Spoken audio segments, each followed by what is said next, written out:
But otherwise, my lord, I only make a submission. Why I am giving trouble to your lordship, my lord? I am very sorry. As it goes, it appears continue on Monday also, and we grant you permission for Monday. My lord, only one submission. Only one submission. That's your lordship's greatness. My lord, only one submission. Why I am insisting on giving trouble to you? We have said we will take up on Monday. Please, grateful. I am so grateful. I'm so grateful. Give the permission for Monday. Please, I am so grateful. With kind leave of this court, my lords, may I make a submission, my lords? Yes. Yesterday, your lordship dismissed my expedition number 3148, my lord. So I have verified with the file, my lord. I have produced the pro forma at page number 44, my lord, 117, my lord. So my petition is complied, my lord. That is the reason registry has posted this matter for preliminary hearing, my lord. So your lordship had dismissed my petition on the ground that we have not completed the 14-2, my lord. We have passed the order. I have filed a review petition, my lord. I have filed a review petition, my lord, in FR number 71/2022. It may kindly be connected with, my lord. All right. Oblige, my lord. Let the review petition be connected. Now, what we find that there are 3 more fresh petitions today. We'll request that all these fresh petitions, the petitioner council may take 10 minutes only to finish the argument. Your main arguments have been advanced on the legal issues which are before the court. So please take 10 minutes to finish your argument so that we may start with the respondents. I have not more than 10 minutes. Issue number 3. Before my learned friend begins, may I make one request, please? Yes.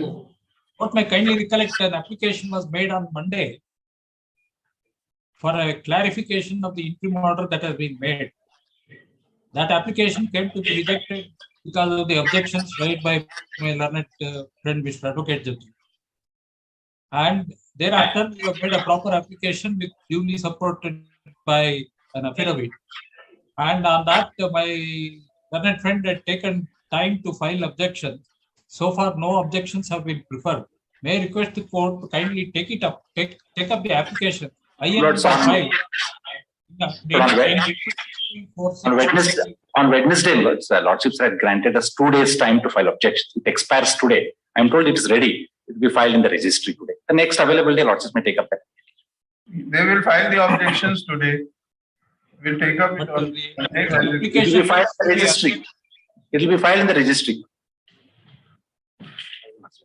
Now start with the fresh cases. May I make one more request, please? One request may kindly be considered. Monday, I had also made a submission to defer the hearing of the matter. Court was pleased to reject that prayer, but the live streaming is causing a lot of problem all over the state, and there is a lot of unrest because of the live streaming proceedings being played out of context. In that connection, the court was to observe that it may be considered live streaming may be discontinued. Was one of the observations made by this honorable court. May I request this honorable court to kindly consider that, because the live streaming has become very counterproductive, and the children are put to untold misery and hardship all over the state. I therefore request at least the live streaming of the proceedings may kindly be suspended for the moment. This may kindly be considered. It's a very serious issue. But the Ravi Verma Kumar must have thought over this before addressing the argument. But they have completed their arguments. But we are on legs. They have made the submissions very vehemently, touching upon all issues. Let the people hear what is the stand of the respondents also. Yes. I have no objection, but kindly consider this aspect of the matter as to what is happening all over the state, in every school, every college. All right, let's proceed. Number yes. 1.4, the Sirajuddin number.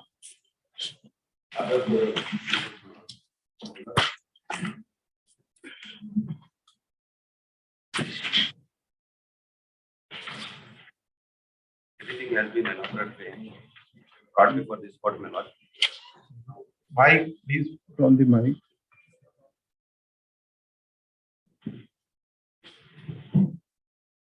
Come near the mic. Yes, my lord.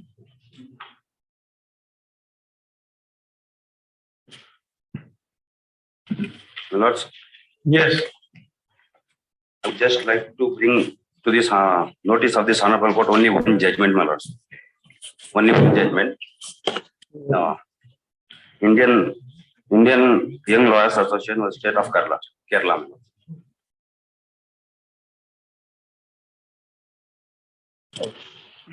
How it is. So, my brother is pointing out, come to paragraph 4 of your petition.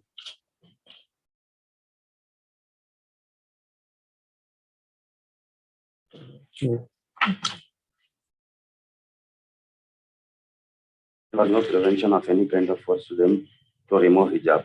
Yes. Now, my lords, yesterday I have submitted that, my lords. I am the What do you petitioners mean? are from the degree college. They were allowed by wearing a hijab in their institutions, my lords. According to the If some anti-elements, as you say, anti-element means anti-social elements. So, if any such anti-social elements are preventing you, then go and lodge a FIR against them. my lords, What- every efforts have been done, my lords. You Because are yourself saying there was no prevention or any kind of force them to remove the hijab. Now some anti-elements are trying to restrain them, not wear the hijabs. yes, my lords. It is not the school authorities. No, my lords. Even the school authorities are not allowing them to come with the hijab, my lords. Before this issue started, they were allowed with the hijab, my lords. No, that is not your case, brother. Yes, my lords. Yesterday I submitted that already the institution has granted them, granted in their prospectus itself that the girl students can come with the hijab. Now, when the issue started, now they have been restrained from entering into the college campus with the This is hijab. not what you have said in your petition. Yes, my lord. You are saying something else, written something else. What you have written is not what you are saying. My lords, yes, my lords, I agree, my lords, but it is in addition to that I am saying, my lords. Even the college authorities are not allowing with the anti-elements, the local residents. How to come to know about it? That college authorities are not permitting. Have you made? My lords, each and every college now, my lords, this honorable court, the entire country is witnessing, my lords, each and every college where the hijabs are not allowed, my lords. It is even after the entry model passed by this honorable court, it is more affecting, my lords. Even the orders are not clearly understood in the community, my lords. Every institutions where the hijab was allowed are now the students are restrained from in that institutions also. My lords, my case will be heard separately, my lords, because my case stands on the different footing where the institutions have permitted me to allow the students to come with the hijab. Now, because of this situation, they have been denied, they have been restrained from entering into the campus, my lords. You are studying in a government college? Yes, my lords. No, it's not a government college, my lords. It is Bandaskara degree college, my lords. College, you have not implemented party? My lords, I have filed an IA due to clerical error. My lords, I would not make a party, my lord, due to clerical error. That is the reason I have filed an IA to propose amendment, to carry out the proposed amendment, my lords.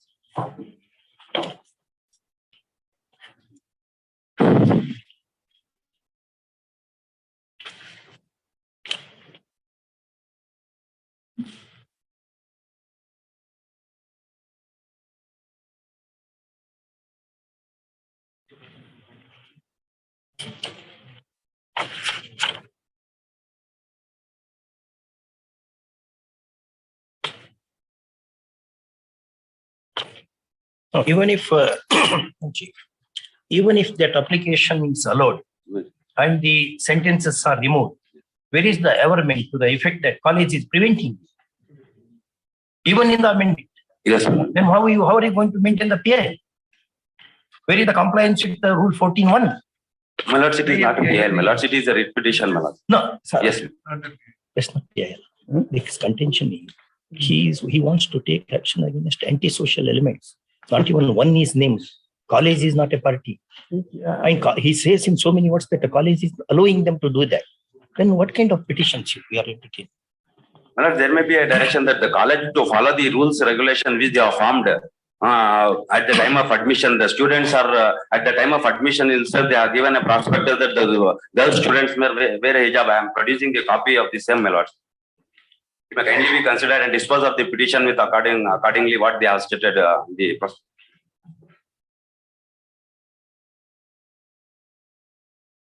College itself is not a party. College education is not a party. Not even one single antisocial element is made a party. No explanation is offered for not making one. If we entertain such petitions, endlessly this will go on like this. Yes.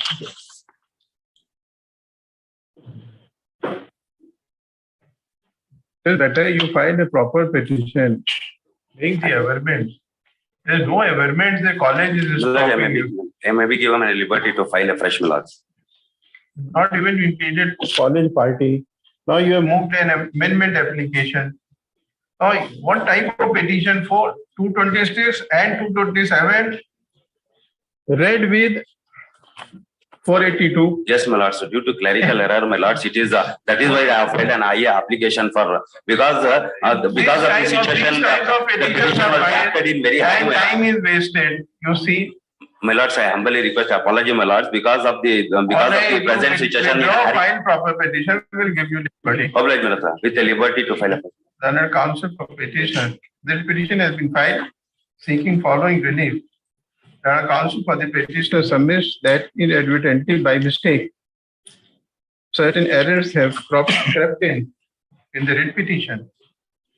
As such, he may be permitted to withdraw the writ petition with liberty to file a fresh. The petition is accordingly dismissed as withdrawn with aforesaid liberty. Yes, next. Number 2, Chatterjee. My lord, I'm led by my senior, Mrs. Kirti Singh.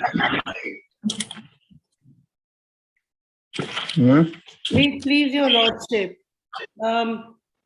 I'm here for the petitioner. There are two petitioners. One is a women's organization which has been fighting for the rights of women since its very inception in 1980. And the other is a Muslim woman with 3 daughters. So your lordship, at the inception, I want to point out that there was a mild error which we have attempted. We hadn't filed a declaration which is required by this High Court rules, by the Karnataka High Court rules, and we have got the declaration ready, and we may file it. And your lord, it's in the court, and then your lordship will hear the matter.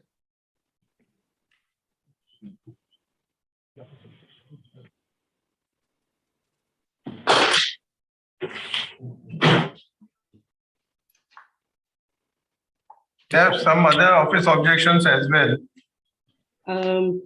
I think they have been removed. Is that clear, Aditya? With my lord's permission, my lord, the office objections, one pertains to a certified copy of the impugned government order not being filed. A dispensation IA has been filed for that.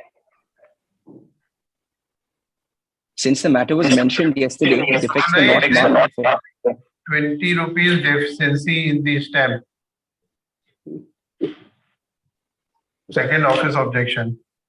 Third office objection is PIL to be filed as per Rule 14(1), accompanied with an affidavit in the form as on pro forma. Yes, that affidavit is got to court if your lordship will permit. We'll file that immediately. And rupees 20, I think we can just ask somebody to go and get the file rupees 20 stamp. We'll give you time to make good the office objections. Okay, your lordship. Thank you, your lord. For the petitioner, press for the allowed at this time to make good the office objections.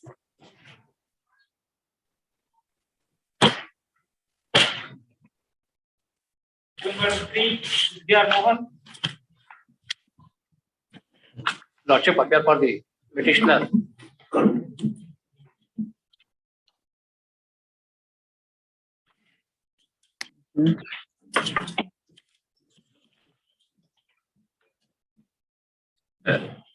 Notification issued by the State of Karnataka, dated 5th February 2022. Preamble speaks about all the schools, Your Lordship. All the education institutions, schools and colleges under Section 133 of the Karnataka Education Act. So there are basically the issue cropped up is pertained to the first grade, the PU colleges in Karnataka, that way would be Your Lordship. So now, subsequent to that, this notification speaks about all the schools and colleges, including unaided private institutions also. That is what the operative portion of the notification says. So as far as these petitions are the Minority Federation Association, who have filed earlier also 2 petitions, and also the matter went up to Supreme Court and regarding language policy, as well as the right to education also. In that also, Pramati Education Society, one matter was there. There the court has laid down the law. As far as the minority institutions are concerned, they will be protected under Article 29, and that is notwithstanding Article 19 2G or whatever, wherever the restrictions are imposed. So in support of that, I want to relay only 3 judgments, which based on which this petition is filed. If you Lordship permit, I will only short note whatever it is there. I will just point out only 2 paragraphs here. Who is the petitioner? Petitioner is the Karnataka State Minority Education Institutions Management Federation, under which they are members of the institutions, education institutions, wherein both ICSE, CBSE as well as the Christian schools also they are members. It's a registered body. Yes, Your Lordship. Yes. That is also under the Societies Registration Act. Yes, Your Lordship. Yes, Your Lordship. That registration certificate number is also there. It is there. I can just. Now, where is your? It was registered in 646 of 2006-7 in 2006 and 7 in the year. No, where is the authorization? Where is the resolution? You are filing the writ petition on behalf of the society. Yes, Your Lordship. Is there any resolution of the society authorizing anybody to file the writ petition? Chairman himself is filing the petition. Chairman himself is filing the petition. So no authorization is required in not because we have filed several writ petitions before the Crown Court earlier also. Show the bylaws. Yes, sir. Whether the chairman is authorized. No, I have not stated that.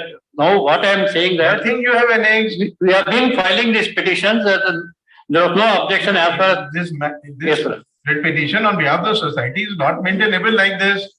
Then I will produce the authorization letter. There is no problem. When we ask the question, then you people say you will produce it. Because all along when we have filed several petitions. Why at all we should maintain this? No, several writ petitions we have filed, Your Lordship. In none of the writ petitions, this issue did not crop up. This is something very, very shocking. This no, I'm not. No reply. That till now you have not been asked this question. So not on that. Because we have also produced registration certificate in other matters also. We have a series of division bench judgments which say, in all. The society would not be maintainable unless you first show the resolution of the society, please, taking a decision to file the writ petition, and thereafter the authorization in favor of somebody on behalf of the society to file the writ petition. Yes, sir. These are the basic 2 things. Monday, you say that this question has never cropped up. Monday I'll produce it. I'll produce the authorization. No, you will not grant you time. There's not because the problem is that the urgency in filing this petition is that the 5th February notification has been ordered. You should have been careful in filing the writ petitions. This is no way of filing the writ petitions. You are unnecessarily wasting time of the court. Even earlier also the associate management of primary and secondary schools also they have similar petitions. You say that this is for the first time question. And the matter to Constitutional Bench also of the Supreme Court. That's why. This is a settled position. Your Lordship, I will just produce that authorization letter, Your Lordship. Kindly have it on Monday. I will produce that authorization, including the registration number. Something very. All the writ petitions which I filed also, I will furnish you. You made a Kindly mention have it on yesterday, Monday. you made a mention, we made, give you the permission, Yes, sir. everything has been done. But look at the way you have filed the petition. We are only concerned about the notification which has been issued, wherein the problem has started now, where every schools and colleges also. In fact, your lordship ordered the confined to para 11. When we had a CDC of the college management, authorized letter, I'll produce it. Minutes of Monday, kindly have it on Monday. Adjourn on the request of counsel for the petitioner to enable him to file the bylaws of the petitioner society as well as the resolution. Yes. And resolution of the society and authorization on behalf of its president to file the instant petition. Yes. That one more now notification has been issued by the government, your lordship, circular, saying that it applies today. It has come in papers also. You do that. So the problem that also I'll Please, do not waste time. Yes. please. After filing this petition, that notification came to pass.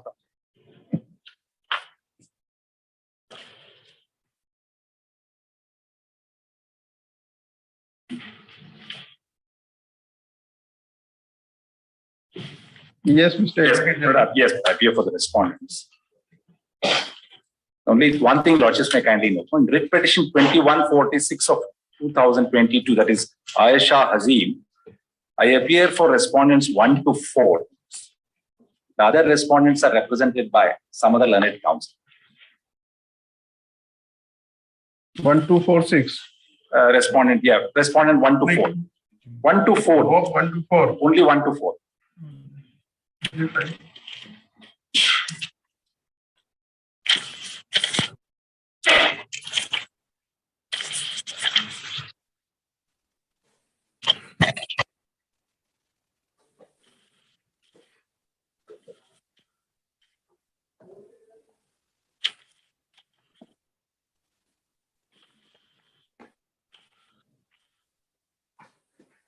Is the only petition where there are other learned counsels who are appearing for the other 4 respondents.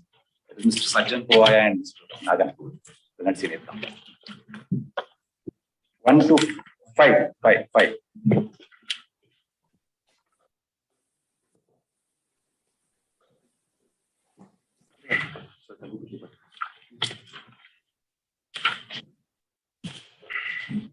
May I follow?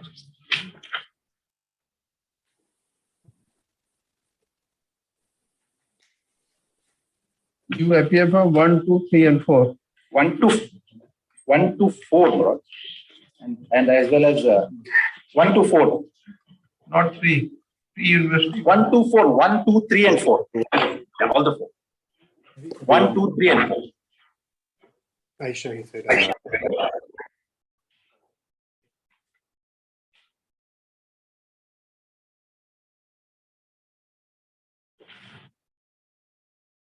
In respect of all other petitions, I appear for all the official respondents. Yes.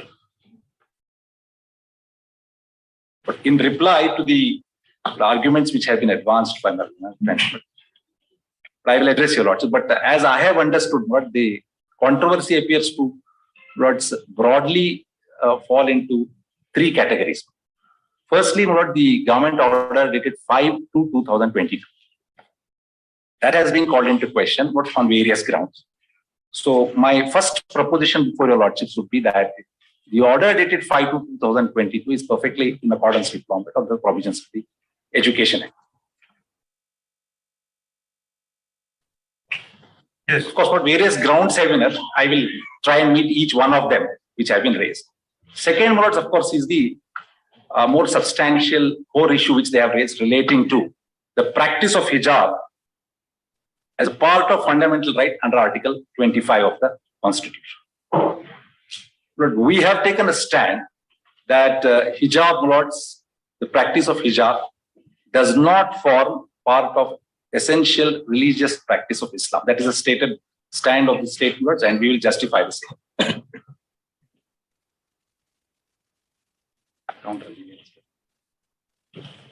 Just to make clear first, is the true intent and purpose of the impugned order.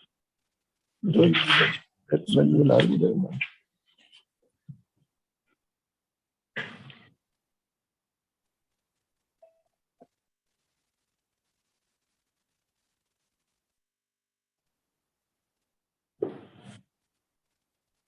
Yes, but the third one, of course,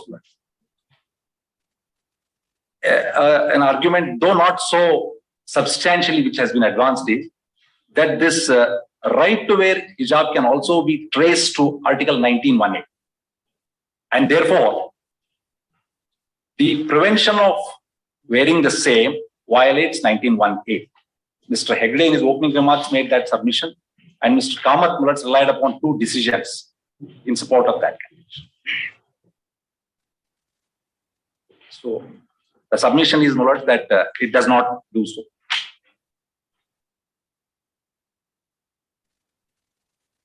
But it would be my endeavor and respectful submission before your lordships to persuade your lordships that all these three questions which they have raised requires to be answered in the negative.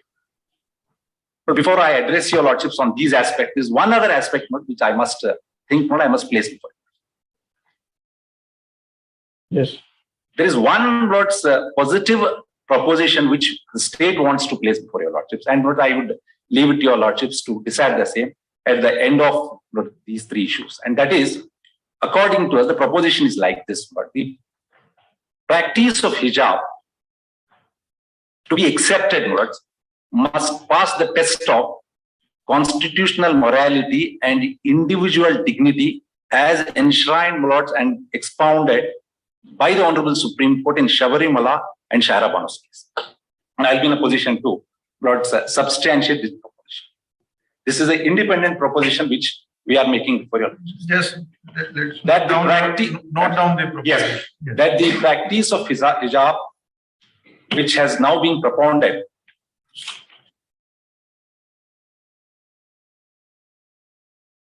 must pass the test of Lord, constitutional morality and Lord, individual dignity. These are the two words the lordships have used. As expounded, lords, in Shabarimala's case, lords, reported in second chapter. 2017. Constitutional morality. Yes, constitutional morality. Constitutional morality and the other thing? Individual dignity. May I give the citation as expounded by the lordships? All right, yes, I leave it. But insofar as now, lordships will see the first question about 5/2/2022 government order. Of course, that order has been broadly called into question, lords. No, on this, we would like to know what is the rationality behind issuing this government order. True. I will come to that. I will just restate for my purposes the grounds on which it has been attacked. First, the first ground is it is irrational. Number two, non-application of mind without jurisdiction. The authority which we have created under that order does not is an extra statutory authority. These are the four grounds. But in fact, what I wanted to place before your lordship, the rationality behind passing the order, the background behind that. All those things are subsequent. First, we will. Yes. No. The rationality of this government. The background of the order dated 5/2/2022. Lords, we want to trace and place it before your lordships. Lords, I have now given a compilation of documents, which are which are fundamentally documents which are filed by the respondents and petitioners together.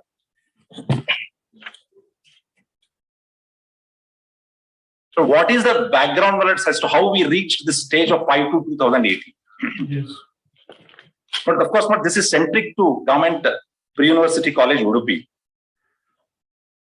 The first document and the second document, third document, my lords may kindly see. Lordships may kindly see page number 7, 1/2/2014.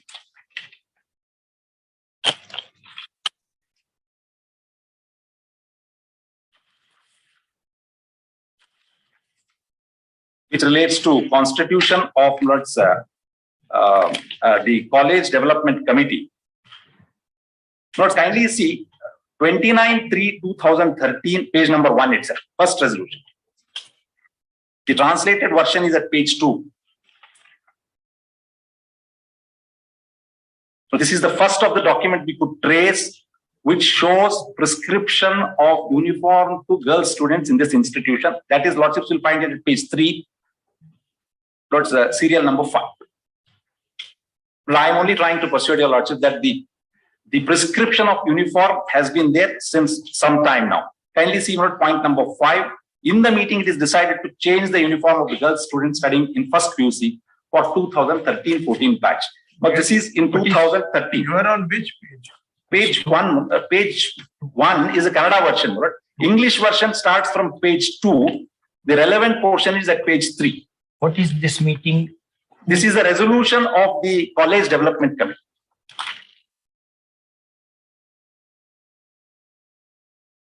The fifth respondent college committee. Yes, that's top email in a Dinankadanto Neda College Aviruddhi Samitya Sabhayalli. They have used the word College Betterment Committee in the English translated version. It has to be Development Committee. Let's get page 3, serial number 5. To change the uniform of the girl students studying first PUC of 2013-14 batch. Lordships have found that.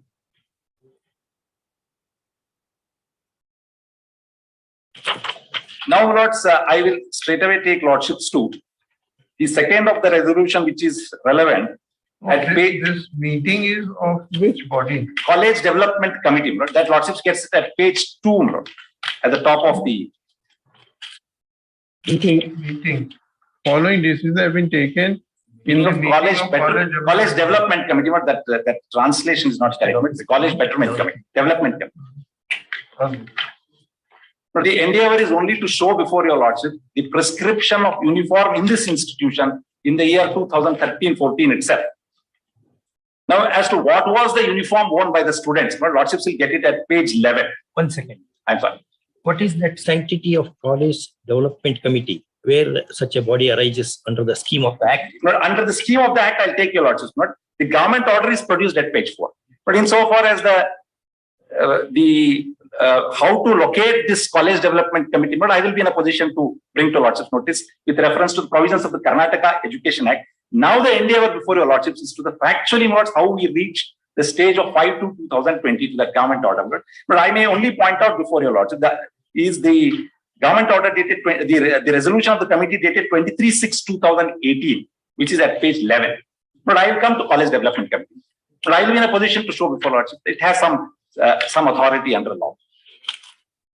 Because the 5/2/22 order, yes, for the first time directs constitution of such a committee. But Lordships are aware, first time the College Development Committee is constituted pursuant to page 5 of that resolution, that book, in 31/1/2014 itself. But I thought that document was referred to by them, but the other side. Page 5, may I read that circular which was issued by the government? The Department of Pre-University Education is imparting first and second PUC examination education in state pre-university education is an important milestone in the student's life. In order to make proper use of the grant sanction to it in accordance with the instructions issued by the government and department, and with purpose of developing basic infrastructure and maintaining educational quality, it is directed herewith to form college, but that has to be development committee, not betterment committee, and to function as per the following guidelines. But kindly see the members. President, member of the Legislative Assembly of the respective constituency, Vice President, local person nominated by the member of the Legislative Assembly, members, representatives of the parents, 4, among which there shall be 1 woman member, 1 SC/ST member compulsory. Second, 1 member with an interest in educational field. 3, students representatives, among which there shall be 1 girl. It is not applicable to pre-university college for boys. 4, vice principal, senior teacher of high school, division in the composite pre-university colleges. 5, senior lecturers of the college. Member secretary will be the principal of the respective college. What is the object behind this? I will be in a position to substantiate when I come to the legality of the order dated 5/2/2008. I will be now digressing, but if I take lordships to that. This never challenged. It is not in challenge by any of the respondents. But I want to point out about this concept of uniform. Lordships may kindly see page 11. This was a resolution passed on 23/6/2018. I am referring only to the English translated version. The relevant portion starts from page 12. About the uniform, lordships will get it at page 13, item number 4. Further, it is resolved to maintain the same uniform in this year also, as maintained in the last year, like blue colored chudidar pant, white colored with blue colored check top, and blue pant colored shawl on the shoulders in all the 6 days of the week. Also, it is decided to hand over the responsibility of providing the uniform to the poor girl students from donors to the Vice President, Ishpal Suvarna, and powers were given to the principal to take decision after checking the availability of the uniform in the shops. That is insofar as students who cannot afford. But the school uniform laws, which prescribe what the girls will wear, was prescribed in 2018. Even earlier it was prescribed, but this is what we got, not we are placed. Right? But there was no difficulty at all till December 31st, I am told, not 2021, when a group of students, possibly the petitioners in these, the 6 of them, would approach the principal. This is, on fact, it has been stated in an affidavit filed by the 15th respondent to your lordships, and insisted that they will enter the college. These are girls' schools or girls college? It's a pre-university girls' college. Girls' Yes, girls' college. It is not co-ed. It is not a co-education. It is girls' college, and I will also give the numbers of girls who study. How many girls are studying?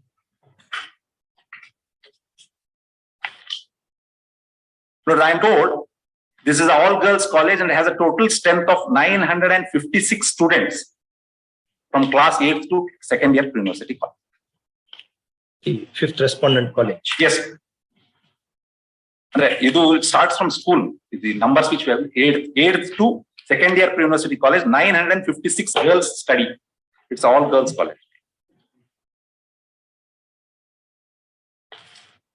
Now let's coming back. On 31st January, December, this incident happened where some of the girls came. This is stated on affidavit, but this is not something which I am stating.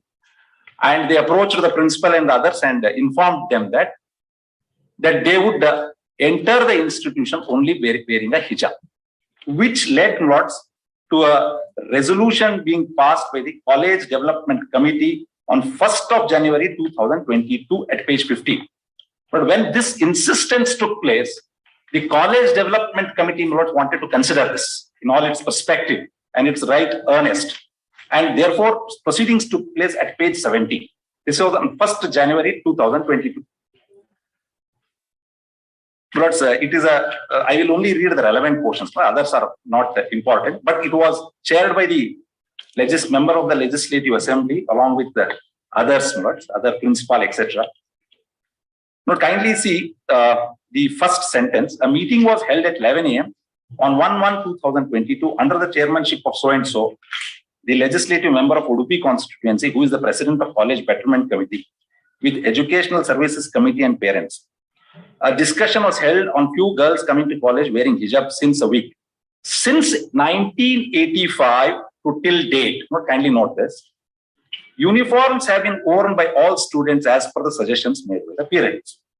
Educational Service Committee and College Betterment Committee, for the purpose of bringing discipline in the college and treating all students in an equal manner, no question was raised about it.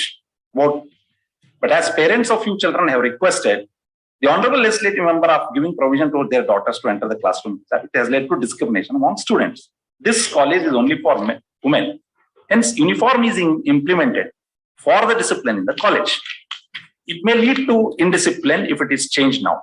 Parents are requested in the meeting for allowing to send their children only with uniform to college as earlier and assured that no trouble to their children's educational progress will be caused. Not in the next paragraph, kindly skip few sentences and come to that sentence which may be relevant. where it starts by saying, it was decided in the meeting. Lordships get that. It was decided in the meeting to conduct the classes as per the previous system until further orders will be issued by the director of pre-university education department. They wanted to refer this matter to the Department of Pre-University Education. Until that decision comes, we continue with the status quo ante was the decision. But Lordships will also see the tenor of the meeting. The parents of the students were called. They were told that since 1985, this progress has not been there. There would be no impediment for your education. Kindly continue. This, after this resolution came to be passed, I am told words and I am instructed. It did not help. They continued with this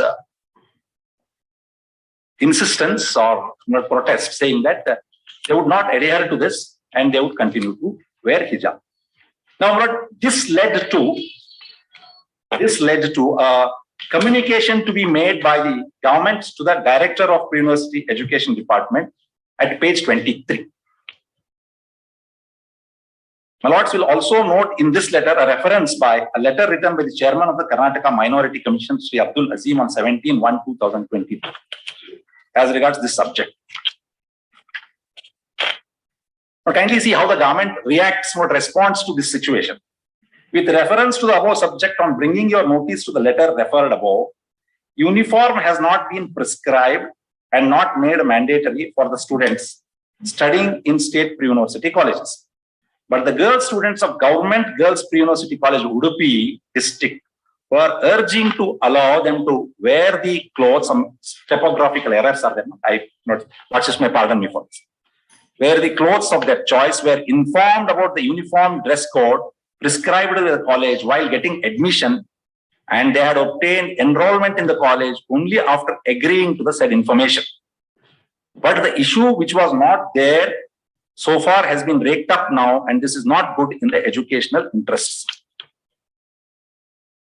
In the background, it is necessary to constitute, but this is it, a high-level committee to review the existing uniform dress code for students of various state pre-university colleges and to contemplate regarding uniform dress code for the students of pre-university college on perusing the judgments passed by the Supreme Court and High Courts of various states.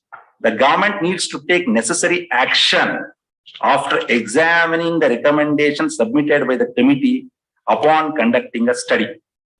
I have been directed to inform the Government Pre-University College, Udupi, to take measures at the level of the institution itself to maintain status quo in respect of the issue of the uniform dress code prescribed for girls students. I'll pause it for a moment. When the government came to be intimated of this sensitivity of the issue, we said that we will constitute a high-level committee consisting of various persons. We'll examine what are the judgments of the courts and also the issues relating to as to whether what is the dress code to be given, including this issue relating to hijab. And until then, please maintain status quo. This was the communication we made to the pre-university education department, asking him in turn to communicate it to the institution. But based on this, on the same day at 25/1/2022 at page 27. When is this?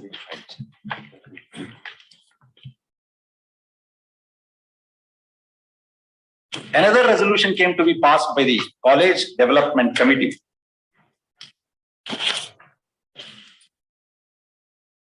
At page 29, lords,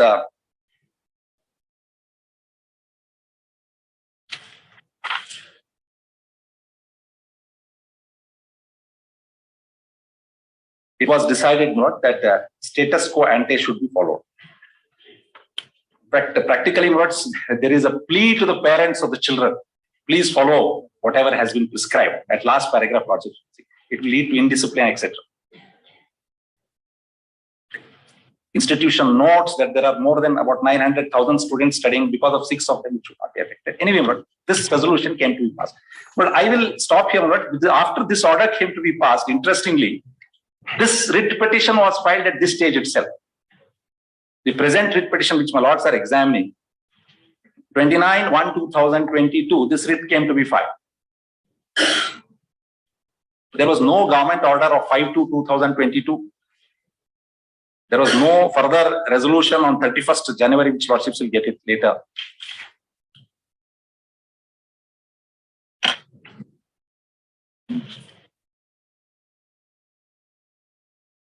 The prayers, of course, but being 226 proceedings, I do not want to not sound very hyper technical, but all sorts of prayers are said. Initiate action against the MLA, initiate action against the officers, etc. And some of the grounds which have been made is that the wearing of hijab forms some sort of a the right under the Act. On this note, notice was issued to the state, and state was to respond. But I am told the matter did not rest there. In the institution again, this unrest continued, which led to another resolution being passed on 31/1/2022 at page 37.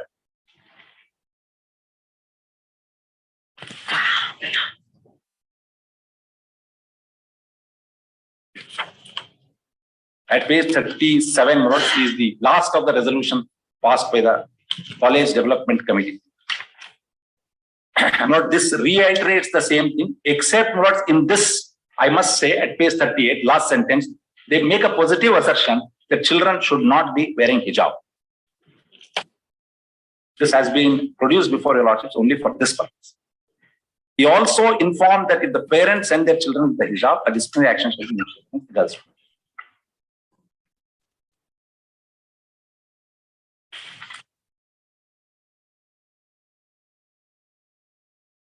But I must point out here,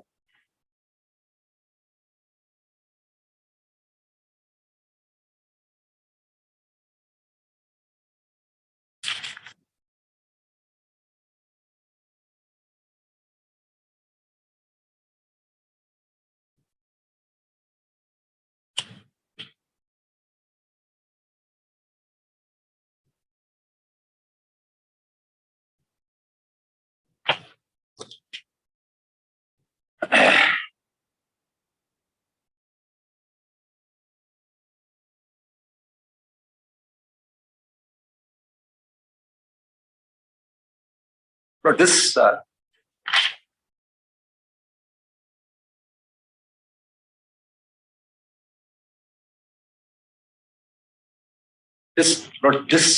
resolution also notes something very important at page 37, second paragraph, very subtly put across by the committee. He intimated the parents that the students of all community are learning in this college, and interest of those students is very important.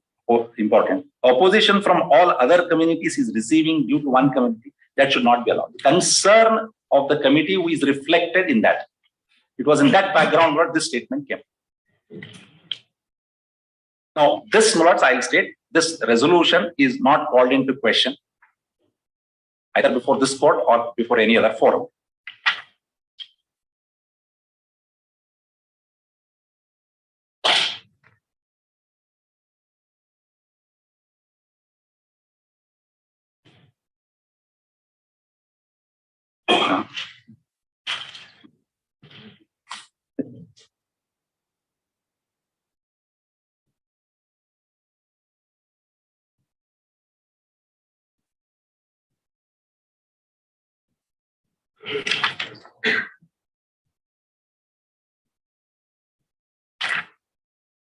Yes.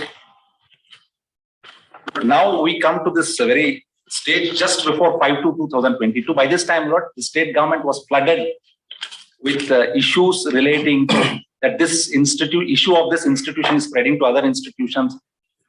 The issue relating to wearing hijab is turned into a religious one. The intervention of the state was therefore what's called for, because it did not remain localized to one institution. It was being projected as if the state was doing something in this matter, state was intervening in this matter. But naturally, Lordships have seen earlier we had taken a stand that we will constitute a high-level committee to look into this, but they did not heed to that. The protests and the unrest went on. It is that background, page 42, the impugned order has been passed.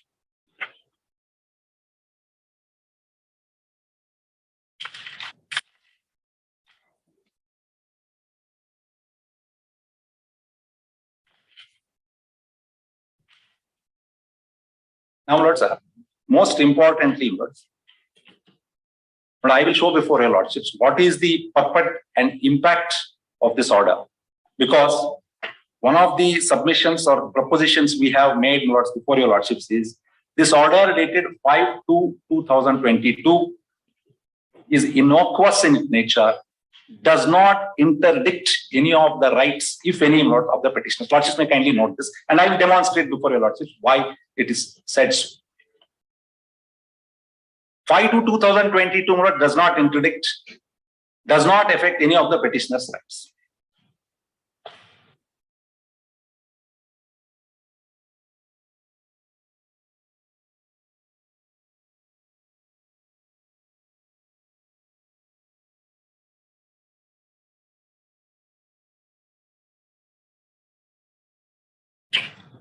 But when Mr. Kamath was submitting before your Lordships, Justice Dixit made an observation. The orders must be read as they are. They must be, words must be read in the which they are accompanied, and they cannot be read like statute words. I cannot put it across in any better manner than what his Lordships has put. A plain reading of the order, Lordships may kindly now see what it results in. Except not, there could be contentious regarding certain English translation, but I will not trouble your Lordships on that. I will bring to Lordships what is the purport of the order at page 44, operative portion of the order. Much has been made out by the recitals in the order, that also I will justify. But kindly see ultimately what is that we direct.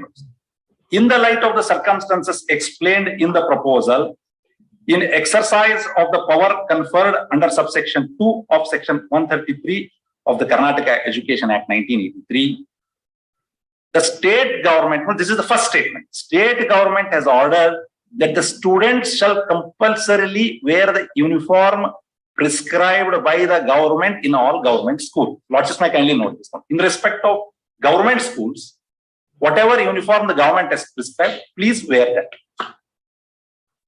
In respect of private schools, students shall wear uniform prescribed by the management of the school. This is the second. No, the government has not prescribed any uniform. We have prescribed. We have prescribed. Insofar as government schools are concerned, we have prescribed in this manner. I did also find out. But what we do as government is under that Vidya Vikas scheme. In fact, children are given free dress, free uniforms insofar as government schools are concerned. And uniforms have been prescribed by the development committees. So correct. This is only for schools. This is only, the first portion relates only to school. Second portion leads to pre-university college. I'll come to that. First portion only to government schools. Government schools, what we say, whatever we have prescribed, please wear it. Insofar as private schools are concerned, we say whatever the management is done. We say, but it is ordered that in the colleges under the jurisdiction of Department of Pre-University Education, the uniform prescribed by the College Development Committee or the Supervisory Committee of Management of the respective colleges shall be worn by the students. But I will definitely justify what is this College Development Committee, why we have that. But the purport of the order, what we say is, insofar as PUC colleges are concerned, whatever college development, I'm only now trying to bring to Lordships, kindly see the state's view. We are not interfering. We are saying whatever the College Development Committee fixes, you please follow that. The next sentence is, in the event of the College Development Committee is not fixing so. But here our draftsman has become more enthusiastic, unnecessarily writing. He could have seen all that he meant was students shall wear the dress which would depict equality, unity, and public peace or reason. But they have gone into affecting law and order. All that what he meant was, please wear dresses which would inspire public decency, nothing more and nothing less. But Lordships may for a moment not see the effect of, assuming not that sentence was not there also. But it would not have made a difference to the order. So the intervention of the state, Lordships will now kindly see. On 29/1/2022, we said we will constitute a high-level committee. We will look into this issue relating to hijab. But when it went up, we said state will not take a stand this way or the other. We said we leave it to the complete autonomy of the college development councils insofar as pre-university course is concerned, and schools are concerned to the private institution to prescribe whatever dress you want to wear.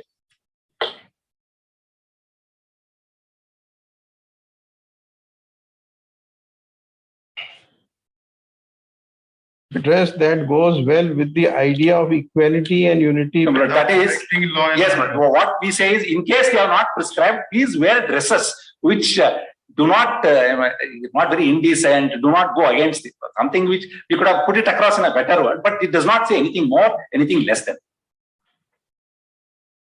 The question of hijab, lords, unless they want to read something which I am not able to read, but I have read it 10 times, these 2 paragraphs. Question of either asking an institution to proscribe, they use that word, or prescribe hijab does not arise. Where does the state come into picture? And I'll say, but I'll bring to Lord's notice why they have unnecessarily dragged us into this, made it into an issue. When Lords, on a plain reading, 5/2/2022, state does not say whether we have asked them to prohibit hijab. In fact, we have given complete autonomy to the college development councils as well as to the institutions, private management institutions. All right, but no, I'll just complete this thing. After something which Lordships may kindly, after 5/2/2022, very interestingly, till this day, though my lords are hearing them, but we have not received a single complaint about any college council or a school having prescribed any resolution which has resulted in unrest, or where our intervention has been invited. What we want to know is that what is the background of this government order which you have mentioned before issuing of this government order? What was the necessity of all this? No, the necessity was on account of these resolutions which came to be passed on 31st January 2022 by Government Pre-University College Udupi. And our earlier communication where we said that we will constitute a high-level committee. There is tremendous pressure upon the government to decide one way or the other what should be done. At that point of time, the government has taken a very conscious decision for not to enter this government order is very innocuous. It only says that in the schools, whatever the uniform is prescribed by the government, that is to be worn, and in the pre-university colleges, the university prescribed by the committees, that is to be worn. Yes. But that now, is how come to the earlier part of this order. Yes. Where you have said that these consider these judgments, and then you have said that this page 44, as per the judgment passed by Honorable Supreme Court and of various high courts of different states mentioned above, directing not to attend school by wearing headscarf or covering head is not in violation of Article 25 of the Constitution. Where was the necessity to say all this? Lord, so now, Lord, by this time, Lordships have seen that. But these are what is suggesting something. Yeah, sorry. You were suggesting. Why? No, that is just. But I am before your Lordship. But we are. There could be something like we are indicating to the authorities below that you do something about it. Of course, not now. It's I can only go by what is the letter, what is prescribed, what is there, which is therefore we say an operative force. Any other suggestions which we have given it? If we accept your argument that this government order is very innocuous, it only talks about whatever the uniform has been prescribed, that is to be worn by the children. But I want to make this. That is the stand of the state. But today the allegation against the state is you have now I'm speaking and we'll come to that other issues relating to hijab, how the school behaved in the matter. That is a different aspect. So far the state is concerned, but they're very conscious. We have consciously kept ourselves away from this. We have given it to the decision autonomy of the college development councils to decide upon the uniform, including the issue relating to hijab. Of course, there is a meaning thereby that if the development committees decide to permit the students to wear hijab. You do not have any objection to that? But may I respond? Yes, I'll respond to that. Now, let us say the possibility. But there is a possibility. But the college development committee may decide that we permit hijab. But we have something called, I must point out, under section 131 of the Education Act, revisional powers. If any of the students or if any of the authorities are to come before us with a grievance that this would result in something else, but possibly the state may or may not take a decision. But as of now, Lord, the fact that in the order we give an autonomy to them, but kindly visualize another situation. So what would have happened if I had said, sorry, I'm sorry. You mean to say another 50,000 revision petitions should be filed before the government? No, certainly not. No, certainly not. But certainly not. But we have very consciously, the state has taken a stand to the autonomy of the College Development Council to decide the issue. But the College Development Council can decide the issue one way or the other. But you have not left that option. But we have. But that is what, of course, now the question is how they have understood it. No, we have understood, right? At least judges understand.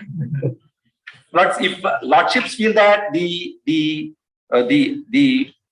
paragraph just above the operative portion indicates that hijab should be banned or proscribed, but I will clarify more as an advocate general. That is not the purport of the order.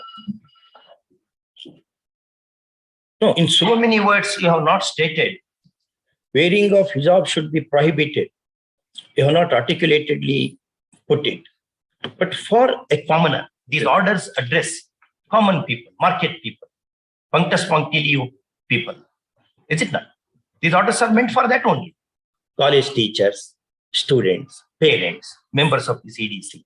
How they will interpret this? How they will? I will answer the question straight. But I will state once again before your lordship, what is the conscious stand of the state? But conscious stand of the state, I'm with all responsibility, I'll make the statement. Is what we do not want to intervene in these matters, insofar as it relates to religious symbol issues matters in the education institution. The reason is this: if we are to, let us say, if we are, instead of doing this exercise, roundabout exercise, we could have very well, I'm not sure what would have been its validity before your lordship. We could have very well said that on an examination made by us, let us say the order was to say, the insistence of students to wear hijab according to us would lead to disruption of a secular atmosphere in the institution, thereby degrading the academic standards of scarves, which is called hijab. I do not know whether they could have passed that order. But if the state wanted to do so, nothing prevented it from doing so. Why I am making this submission for your lordships, in all responsibilities, this is the stated stand of the state. We did not want to intervene. And if we lordships ask us to take a stand on these issues, possibly, that is the reason I mentioned 131. There is one provision, but if somebody comes before us, and says that they have permitted CDC, which is not, for whatever reason, possibly but it may require some amount of thinking and elaborate consideration before a decision is taken. Now, let's coming back, all that I am saying before your lordships is, penultimate paragraph above the operative portion does not, lordships have said that may give an indication, but my submission before your lordships is, all that it records is a judgment of the Kerala High Court, Supreme Court in Kerala High Court. What was the necessity to mention all this? But that is to say that this government order is an innocuous order. The background was this SDMC, the Udupi Government Colleges issue, which was the foundation for this.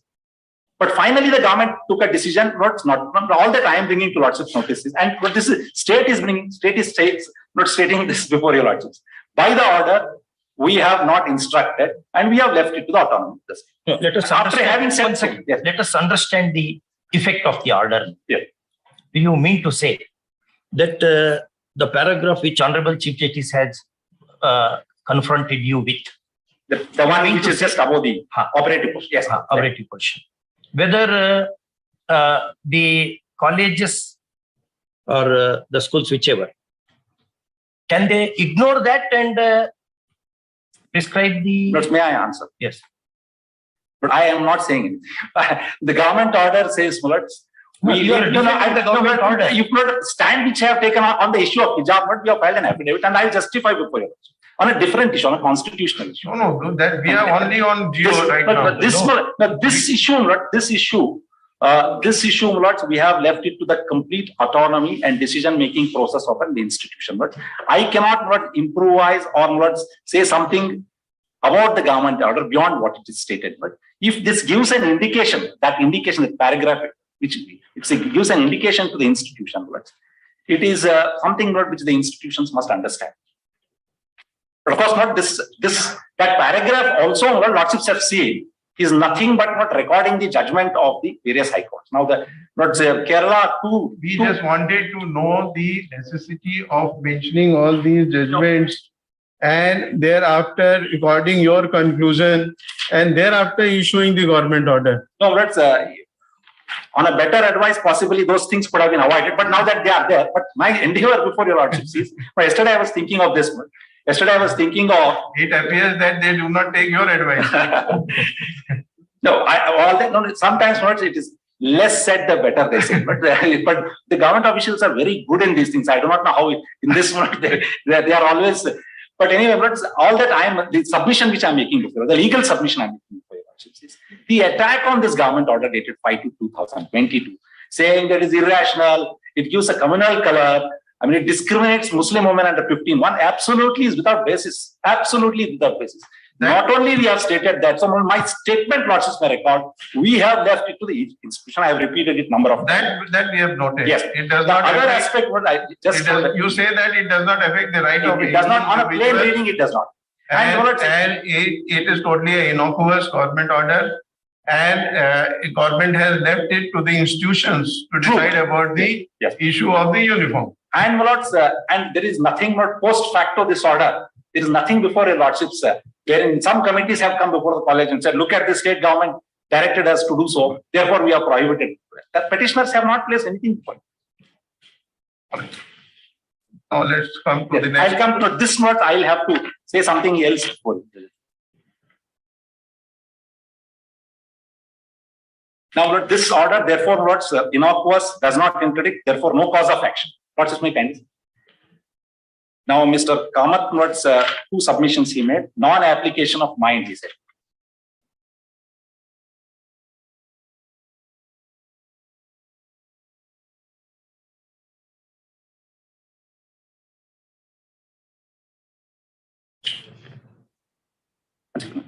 But non-application of mind, what he was trying to say was these judgments, some of them are not relevant, some of them are relevant. That's what I don't think I should not request lordships to unnecessarily digress on this, because our submission is not this. The officers sometimes record those things.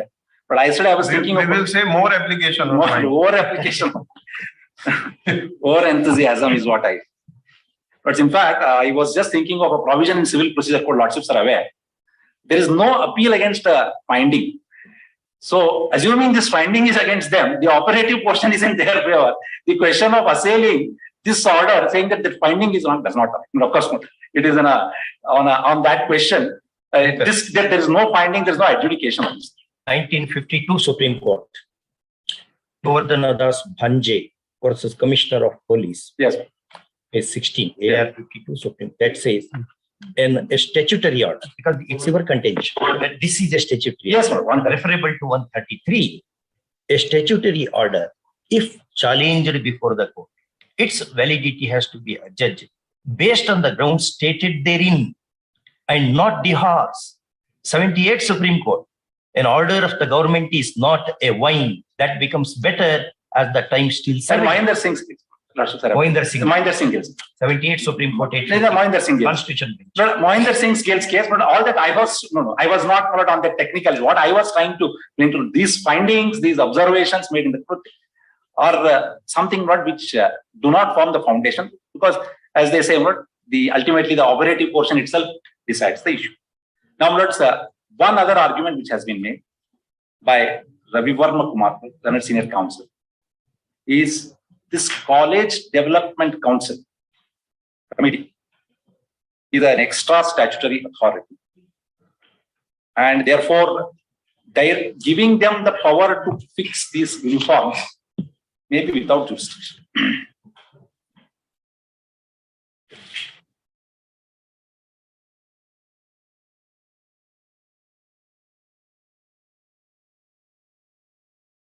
He also said that government has yet to take a final decision with respect to that you have constituted a high-level Yes, committee. 29th January. That is correct. That is correct. So the high-level committee has not yet taken any decision. His government has yet to take any decision with respect to the issue of uniform. Correct. That is correct. That what this said. Or at least you should have stated, we had earlier thought of constituting the committee. Now there is so much tumult in the society. Therefore, we give up that decision and make this order. That's not your case. Even in the pleadings, you have not stated that. Earlier, that high-level committee which we wanted to constitute was in reference to number of representations we received. Now we have left it to this college development councils. But possibly the idea of continuing with the high-level committee, I do not know what the government has in mind, but I do not have instructions as to whether they have given up or they still want to continue also is something which I can find out. So whether it will not amount to that this government order of 5th of February was premature.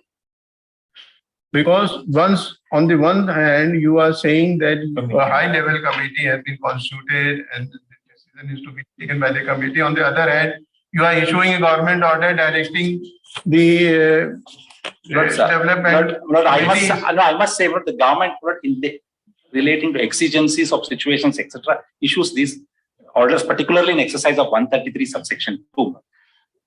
There are arrangements which are made, but it does not have any prejudicial effect to anyone. And so, that it will not amount to contradictory stand of the state government. No, but certainly not. The reason is not because 29th Lordships, I showed for your Lordship the rules.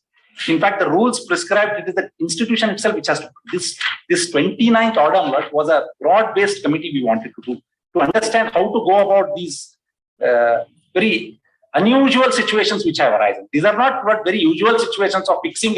Normally, the government never enters into this area of fixing the uniforms for the entire institute, entire state. These are unusual situation came up, and therefore that committee has been formed. It is a question of contradiction. Now we say that College Development Council shall fix these uniform, but this is in accordance with section 133.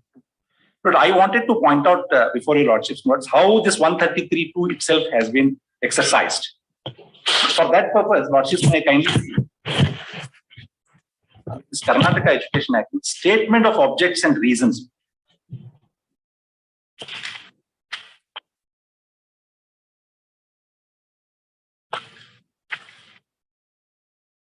Yes, I'll just. This is an unusual act, Lordships have seen it. Karnataka Education Act 83, but it came into force only with effect from 1/1/1995. Almost for 12 years, it was not brought into force. One second. Right.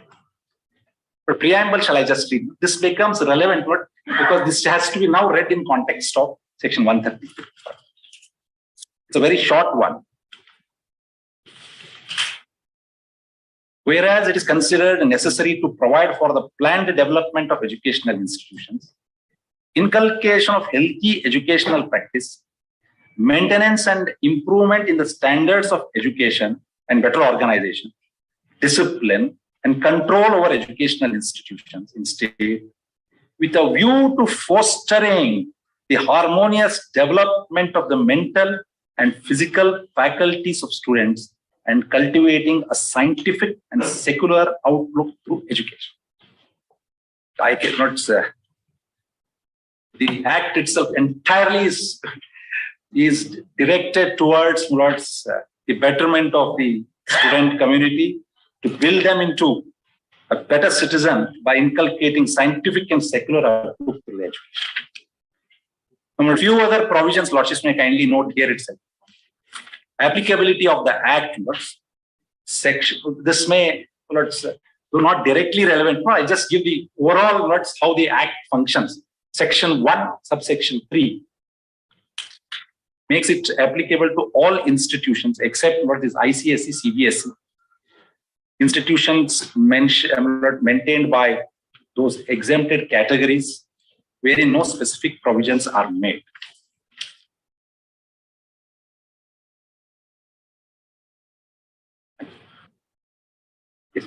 It's been some amendment, I'm told.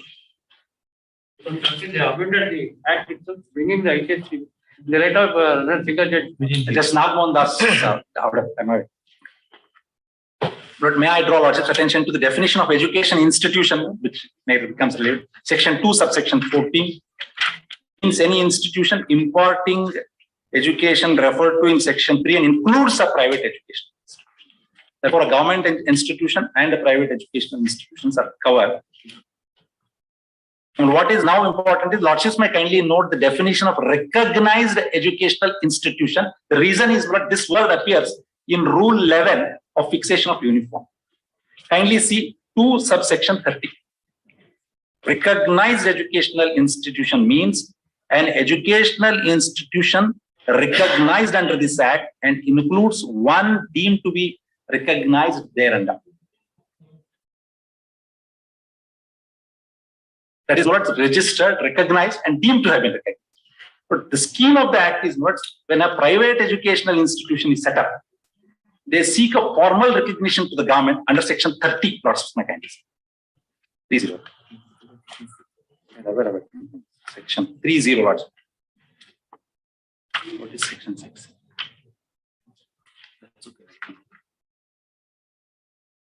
Lordships have seen section 36.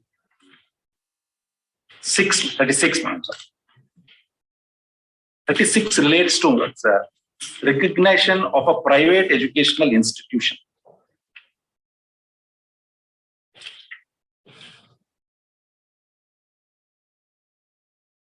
That is what they make an application, we consider all that. But what happens to a government-run college like this PU, Udupi College, is taken care in section 38. Not just care that 38.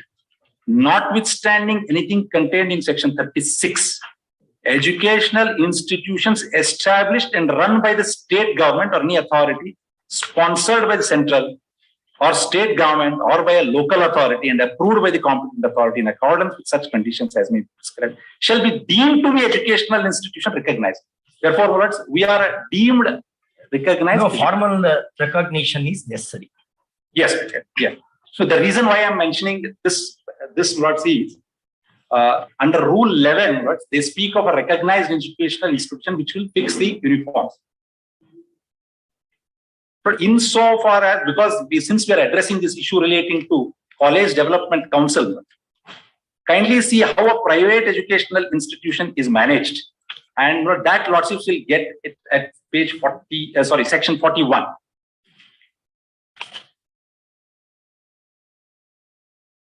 There is an elaborate procedure. The managing committee is at page 42.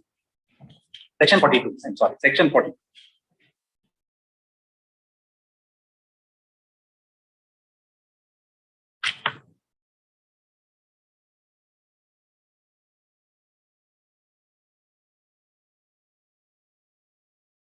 But that is, Lordships are fully aware of private education, how managed. Interestingly, I'll pause it, for a government PU college, there is no concept of a managing committee. Now, kindly see Rule 11 once again for the fixation of uniform. Lordships have get that. That Rule 11 of this Karnataka Educational Institution Classification Regulation Rules 1994. Provision of uniform, clothing, textbook, etc. Every recognized educational institution may specify its own set of uniform. Such uniform, once specified, shall not be changed within a period of next 5 years. Very innocuous provision, no difficulty, but now it has been made a bone of contention. Every recognized educational institution shall fix up. Now, Lordships have seen, insofar as the private educational institution which is recognized is concerned, has a managing committee.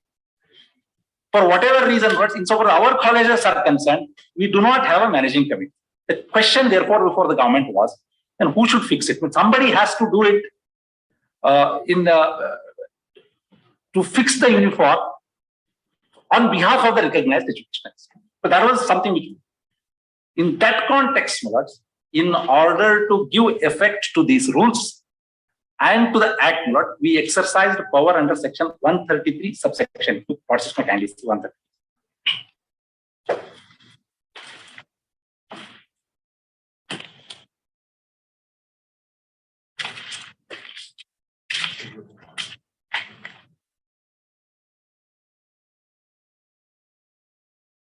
133, of course not.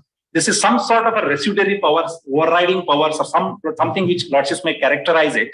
Subsection 2, the state government may give such directions to any educational institution or tutorial institution as in its opinion are necessary or expedient for carrying out the purposes of this act, or to give effect to any of the provisions contained therein, or of any rules or orders made thereunder, and the governing council or the owner, as the case may be, of such institution shall comply with such every institution. Subsection 3 also, lordships may kindly see, the state government may give such directions to the officer or authorities under its control as in the opinion are necessary or expedient for carrying out the purpose of this act, and shall the duty of such officer or authority to comply with that. I'll just leave.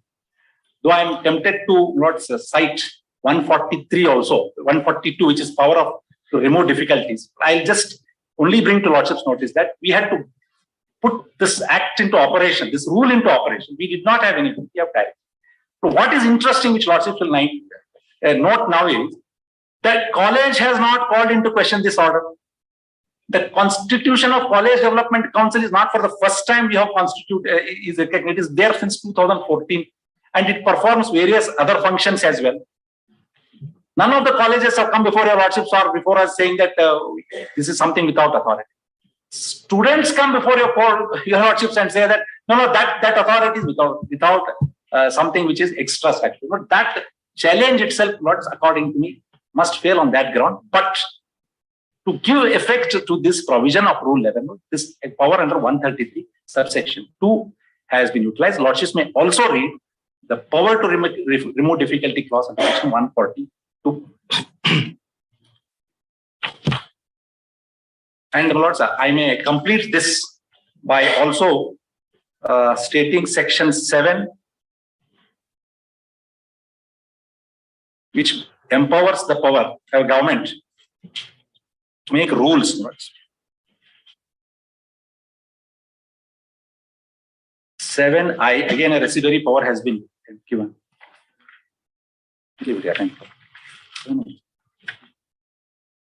But this is not generally, yes. Such removal of difficulty clauses appear in new policy evolvement. Yes. There, orders made under such provisions, going by the patterns of the orders, perhaps with your long experience, you might have seen them. Such orders quote that section for the purpose of removal of the difficulty. No, I am completely in your hands. This is something which we improvised, the Henry VIII clause concept, which we used in wherever we. But 133 subsection 2 is what we have. This is ultimately what I was thinking of. This I was thinking about whom shall we. If I had said given it to the principal, Ravi Varma Kumar sir would have come and said, no, he's an employee. Why did you give it to him? If I had given it to DDP, I would have said, no, he's an officer. We have given it, but there was criticism to this SDPI. CDC. I want to place on record something. But kindly look at the Constitution. There cannot be more representative character.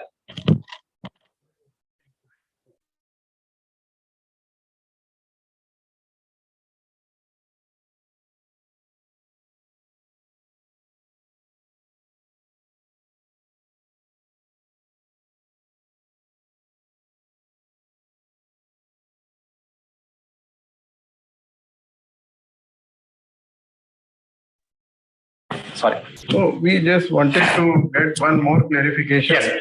The circular which you showed for constitution of 2014.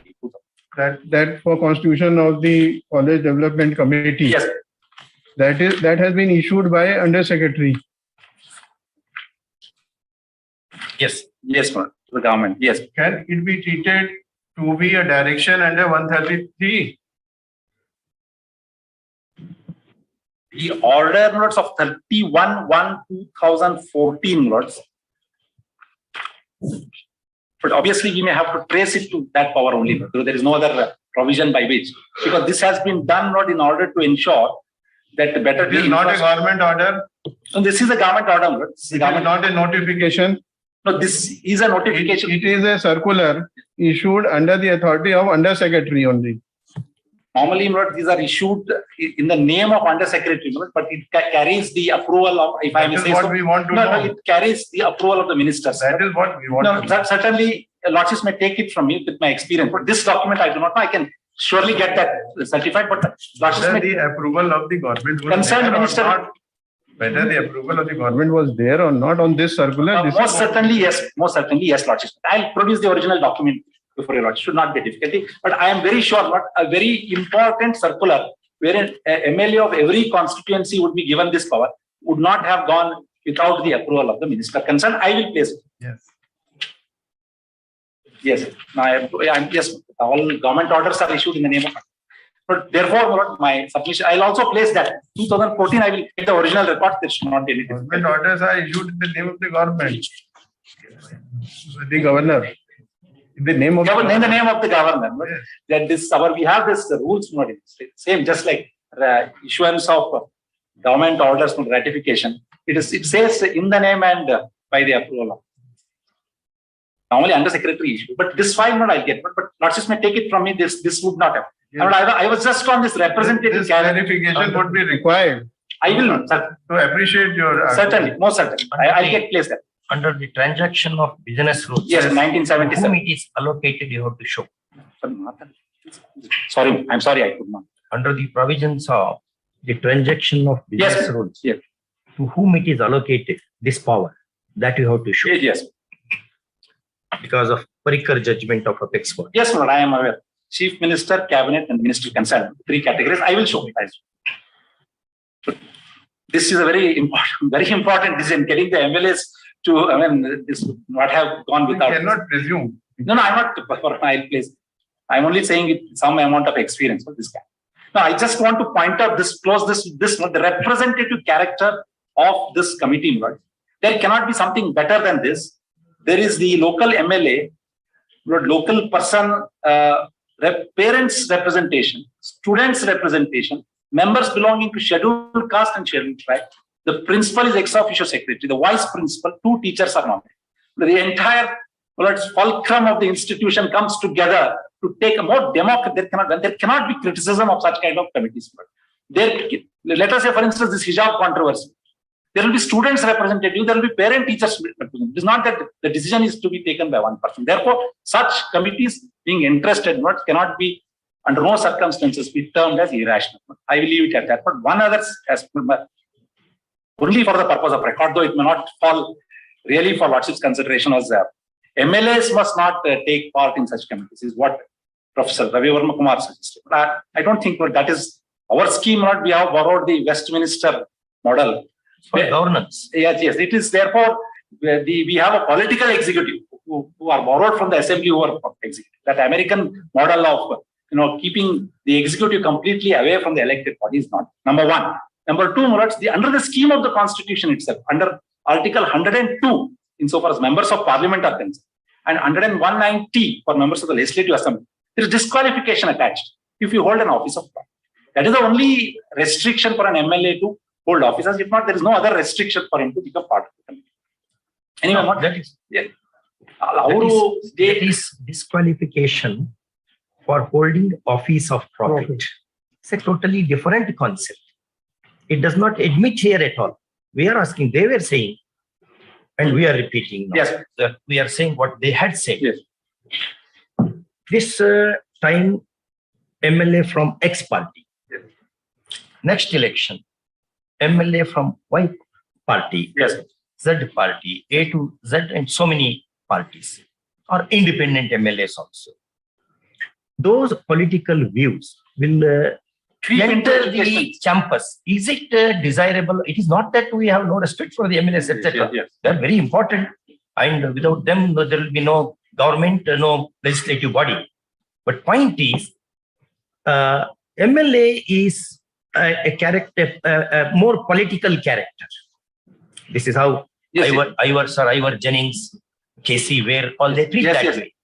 Whether that character should have overtone in the administration of the institutions is their concern. Not this party, that party. No, I understand. To all parties, we have got respect, and whether politicians should enter the campuses at all. not politicians. No, I mean, Elected representatives. members of the legislative assembly. Yes. Matter of course, a debate in a different context. But this one, I will, my submission before your lordships is that it is in these circumstances why the government intervened, or rather did not intervene, but I will put it and left it to the college. But the unfortunate events which took place and the attack, but not only I am pained, but all the people's concerned are pained at the way the government has been berated in these proceedings, saying that we are dictated by some other reason when we administered these orders. We have discriminated girls and women on the basis of these are not something, not absolutely, not with all emphasis, with all humility at my command, I want to place before your lordships and before a constitutional court. The state believes in treating everyone equal. And that we stand emphatically exhibited in this government order when we said we leave it to the courts. There is another aspect. Yes.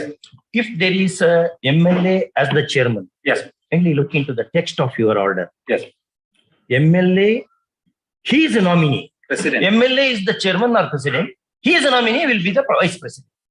Whether other members you want to, means it's their argument. I understand. No, I understand. I completely. If MLA and he's a nominee, or two persons are holding that key position in the committee, whether the other members will have any role to play, except sipping the tea at the meeting.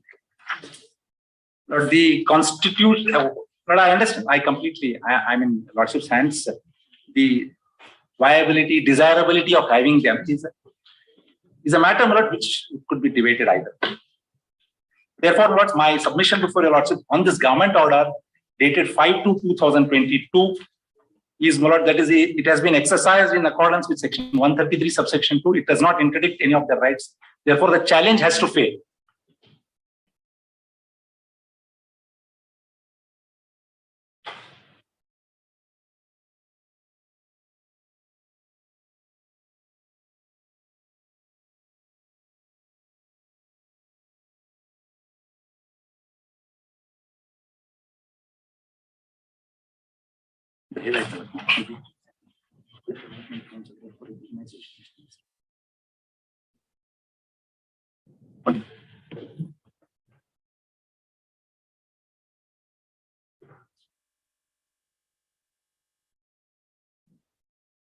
Lords may also note no challenge to any of these orders which have been.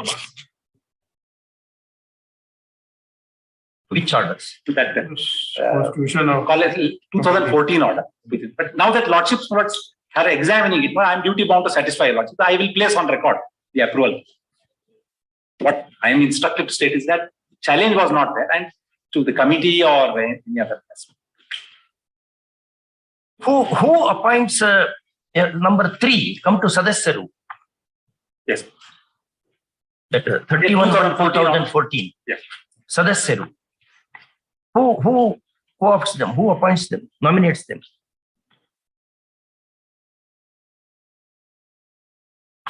I'll have to find out whether it is done by the government or by the local committees. I'll have to find out. Let me.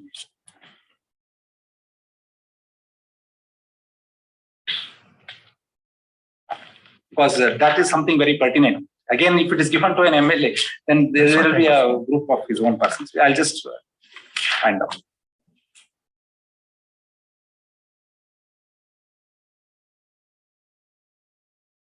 Of course, more contentious committees have been in the school development managing committees for SDMCs, which have there, of course, a lot of issues takes. But these are not just pre-university courses, not much of work. Now we come to the second. Yes, second. I'll add that. Yes.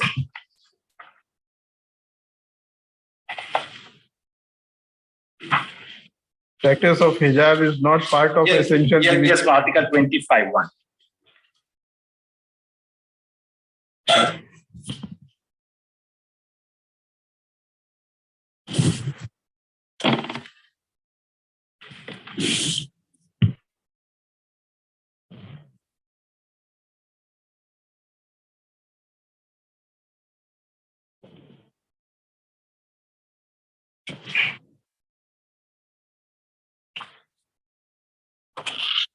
But before lordships go this issue, just one sentence I want to say. Kindly see the method and manner, my lords, which the government order has been assailed before your lords. That's something which, my lords, I request lordships to kindly take note.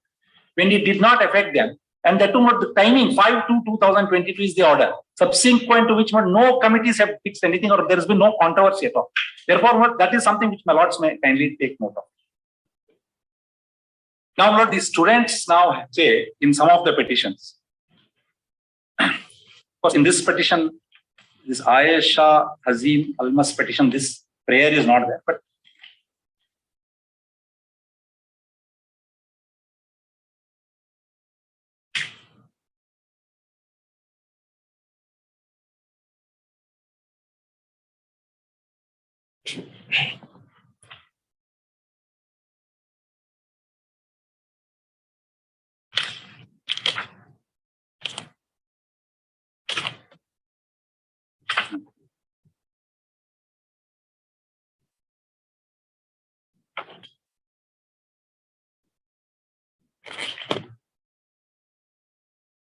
there's one other submission I am told.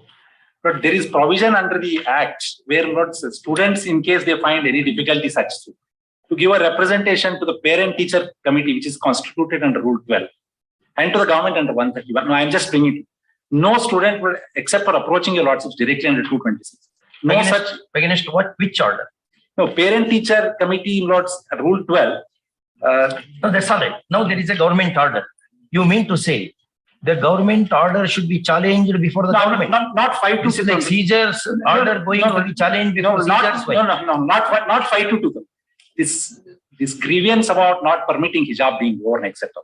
Nothing has come before the government by way of a normal situation. That is what the normal students are expected to do. What is that committee? So, student parent-teacher committee constituted under Rule 12. To a redressal of the grievances of the students.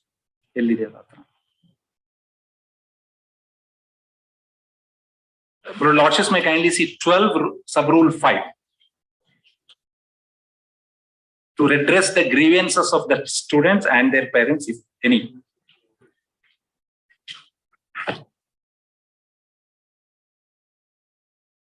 How you will come to know about it? Whether any student has approached this parent? No, nobody has come. Nobody has come. Look, the reason why I'm mentioning it, if it was a case of an uniform, these things would have followed. But I will leave it at that. I will not say anything more. Okay.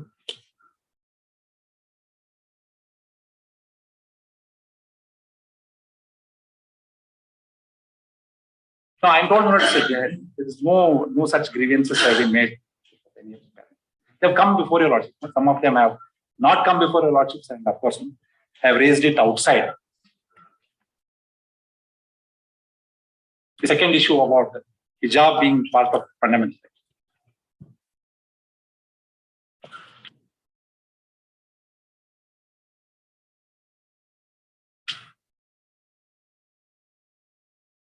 But they say now, first, the way they have put it across is Mr. Kamath in primarily.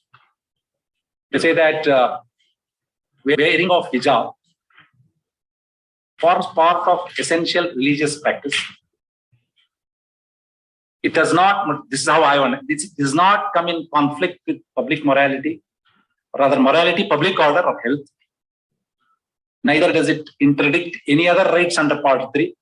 Therefore, prevention of me wearing hijab violates 25(1). This is what Learned Senior Council wants lordships to hold and declare and read it in this manner. May I request lordships to kindly see 25(1), Article 20.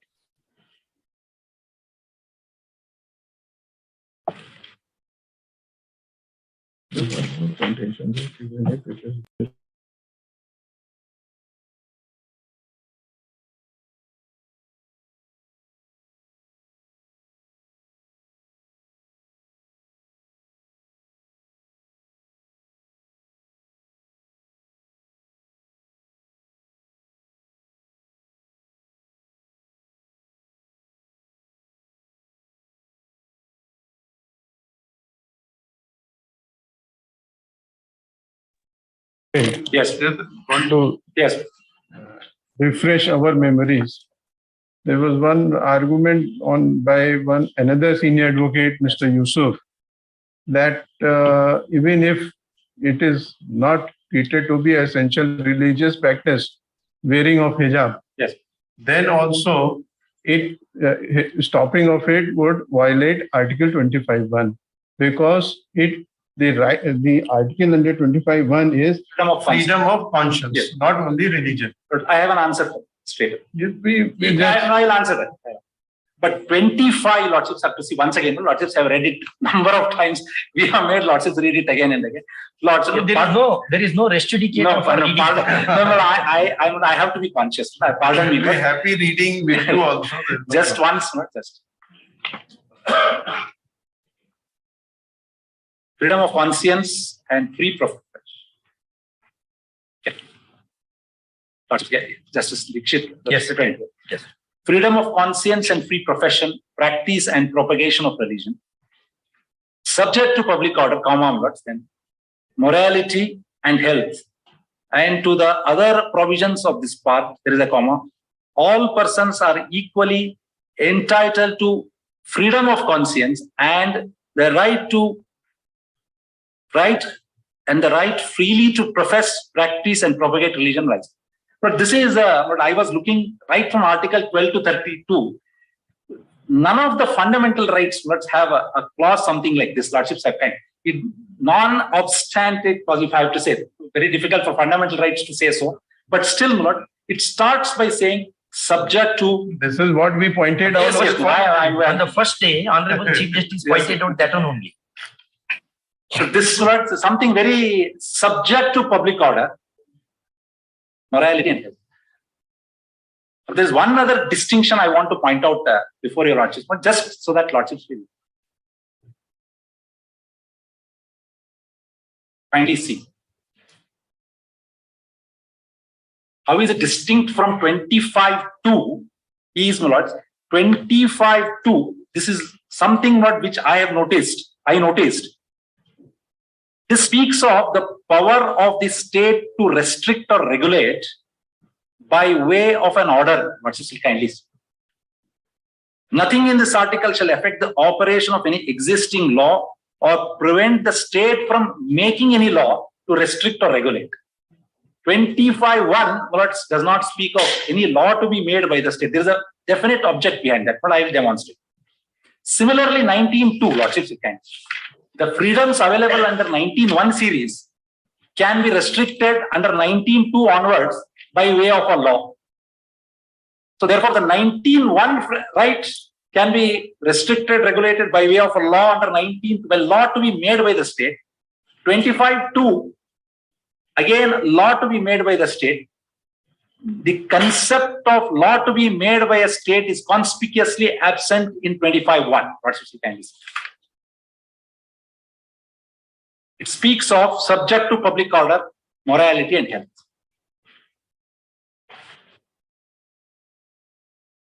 Therefore, as I have understood, how 25(1) requires to be given effect to is, if somebody is to assert exercise of that right, I'm talking of right to exercise freedom, religion, the court, my lords, may have to examine as to whether this exercise, this right would conflict public order, morality, and health. In the event of there being a conflict, my lord, those three things will give way. This will give way to those three things. That is one possibility. The second test is to find out whether or not it comes in conflict with any other fundamental rights provided under Part 3. Then the question of prioritization, which is the other word, prioritization would come. These are the way 25(1) requires to be operationalized, I put it across this. So whenever a challenge comes before the court, somebody seeking to exercise right to religion, the first test, according to me, which requires to be applied by the court would be to see whether that right comes in conflict with the public order, morality, or health. Obviously, on an assertion made by the other side. Of course, if you are to, state is to come before your lord. The question of making a law by the state and being a law under Article 13 may not arise at this stage at all. All that we have to show before your lordships is Kindly look at this. During COVID period, all the temples, churches and mosques came to be closed down. That is the essence of a religion. But for a Muslim, Mohammedan to go to a church, or for us to Hindus to go to a temple, for a Christian to go to church, it was closed down practically for 6 months, 9 months, 1 year. The reason is for health. The government, of course, they exercise the power under the Disaster Management Act, that is different, but that is the reason. Not communicable diseases. If a person says that I want to enter a place of worship, but if he holds a communicable disease, health, straight away the managing committee, the Archak, anybody can claim. We don't require anything else. Therefore, in every situation like that, the first test the court must take. Now that they have come up with this hijab, has to examine this, whether it comes in conflict with public order, morality. Whether 25(2) yes, is in the nature of an exception to 13(2). That is law, Lordships are referring to law. Not only that, 13(2). 13(2). The state shall not make law. One second.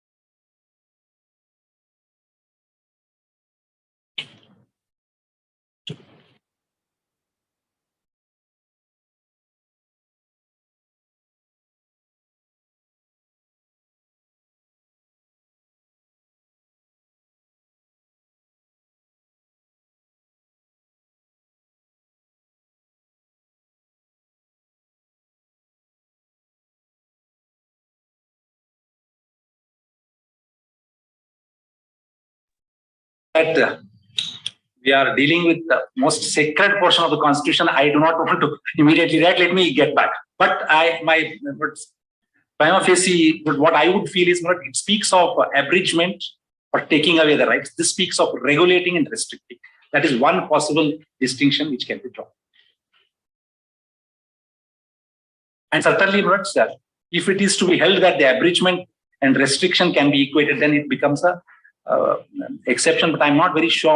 Can we draw any exception? We can draw any. Have interpreted these. I will examine. I'll surely examine. But I was on 25(1), therefore, the first test, Lordships may have to examine. This is second test, Lordships may have to examine whether this comes in conflict with any of the rights. Now, it also speaks of, with Lordships, Honorable Chief Justice, of very interestingly, freedom of conscience and the right to practice religion.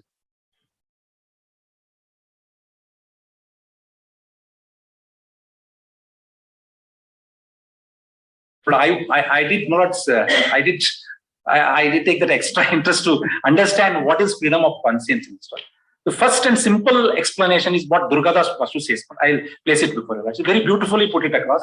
Of course, there have been a number of judgments on that.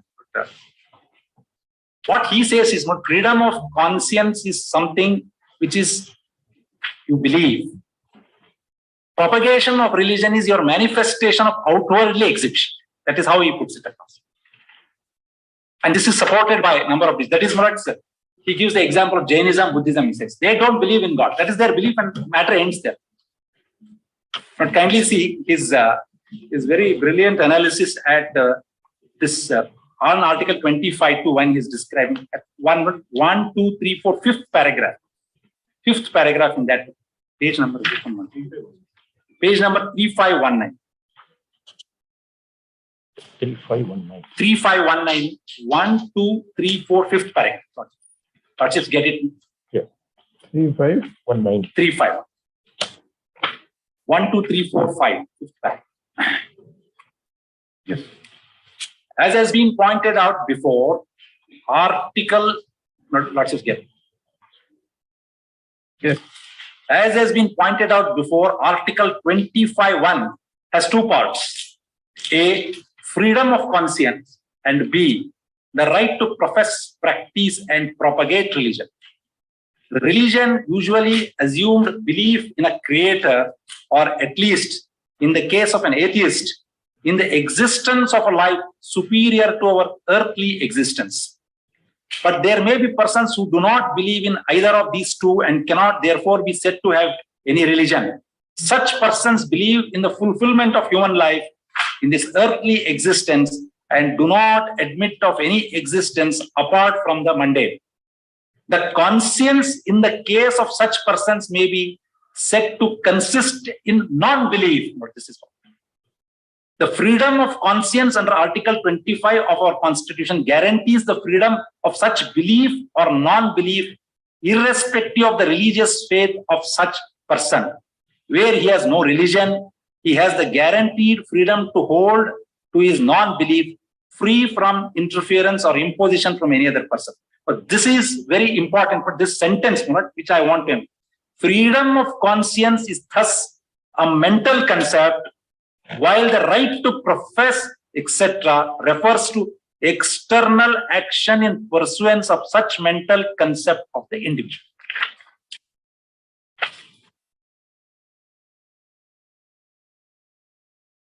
But the Constitution gives me the freedom to say there is no God. That is freedom of conscience. What is manifested? Give me England. House of Lords. House of Lords. European Convention, Article 9. That paragraph, that particular paragraph. Freedom of conscience is only with respect to the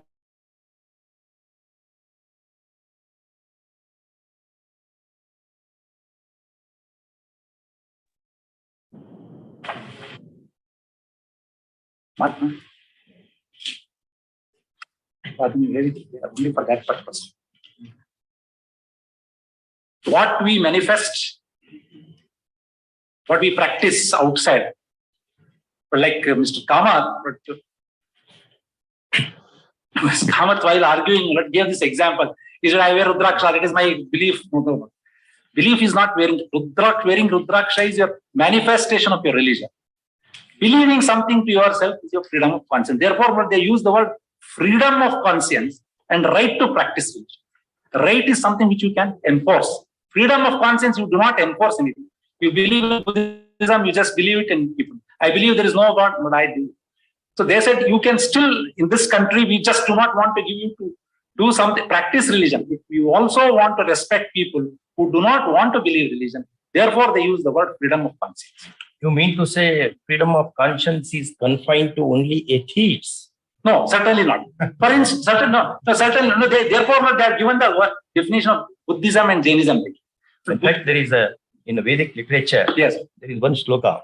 Prathama Pratima Puja, Japastotrani Madhyama, Uttama Manasi Puja, Swaham Pujo. I do not do any puja at all. Because yes, I worship myself sitting lonely. So even that comes within the conscience. No, I agree with that's exactly what I'm saying. That what you manifest outside by way of a practice is the second portion. Not even outside. I do not do anything. No, I do not do anything. Yes. Even that is covered under freedom of conscience. No, all that distinction I'm saying is when you practice it outwardly. This word of Mr. Durgadas Bashu, he says, he uses the word. I'll read it once again. It is a mental concept, while the right to profess, etc., refers to external action in pursuance of such mental concept of the individual.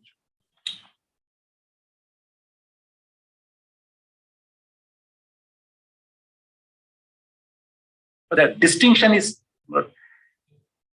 thin, but it's real. I must say, it is real. conscience and religion are two different things. Two things, conscience and religion. Therefore, they use the word freedom of conscience, right to practice religion. One can be highly irreligious, but may have very conscientious. Yes. One may be very religious, but may not have the conscience.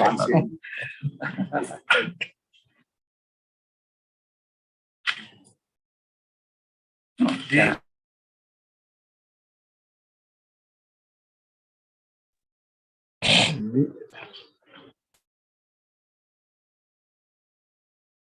How makers of the Constitution understood this? Lord, this is there. I have got the Constitutional Assembly, but I wanted to place it before. Just one other paragraph after that. He continues there. It's a question. Yes, that is very relevant. Yes, only. Conscience, yes. Conscience and religion are thus different concepts. Conscience and religion are thus different concepts. And that is why both words are used in Article 18 of the Universal Declaration of Human Rights, 1948. The essence of the freedom of conscience is that it is a personal matter of the individual's own choice of the international covenant on political and civil rights. That freedom would be impaired if in the formation of the choice or change thereof, the free exercise of the individual's will is dominated or influenced by any other person. The mental aspect of the freedom of conscience must be remembered in any discussion under Article 25. Because of this guarantee of freedom of conscience, every person in India has an absolute right to form and adhere to his own belief in the matter of religion as in other matters. No one can therefore be compelled against his own judgment and belief to hold any particular creed. But the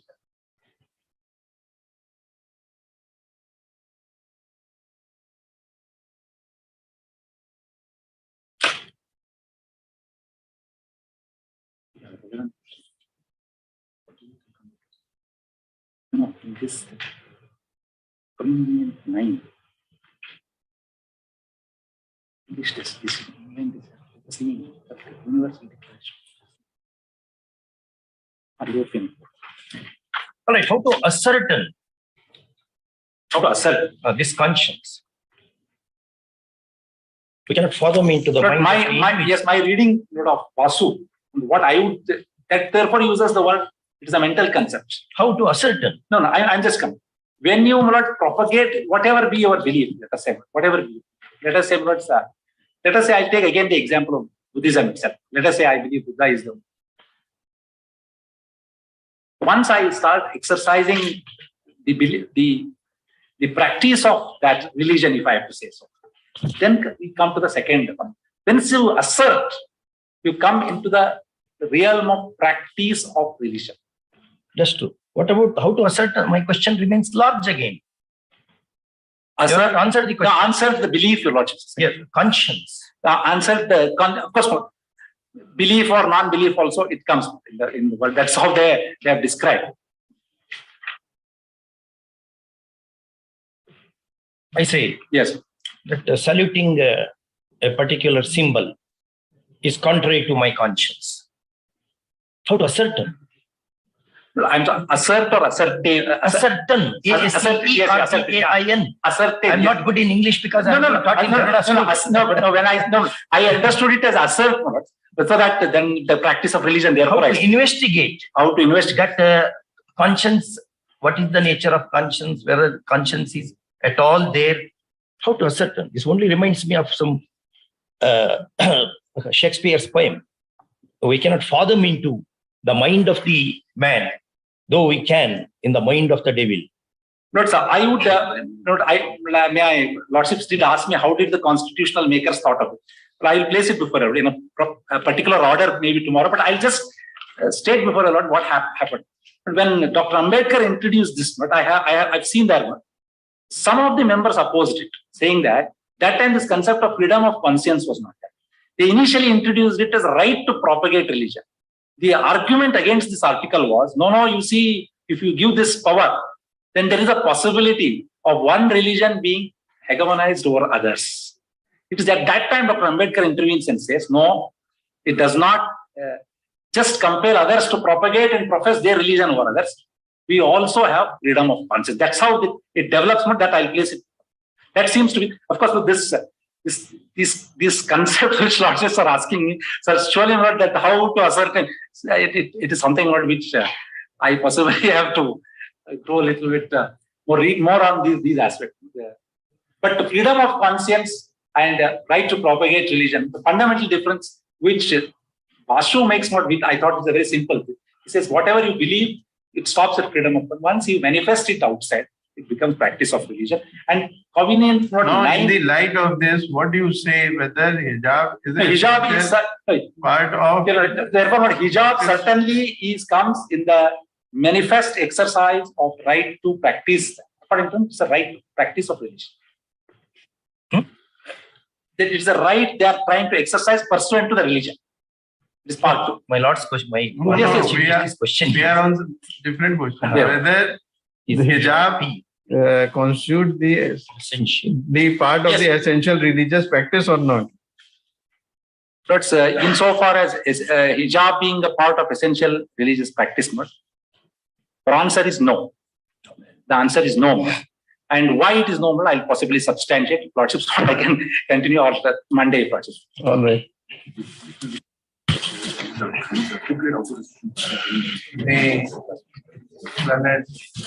Advocate General appearing on behalf of the respondent. No, Lord. Has placed his arguments into record. The arguments of the Advocate General are continuing.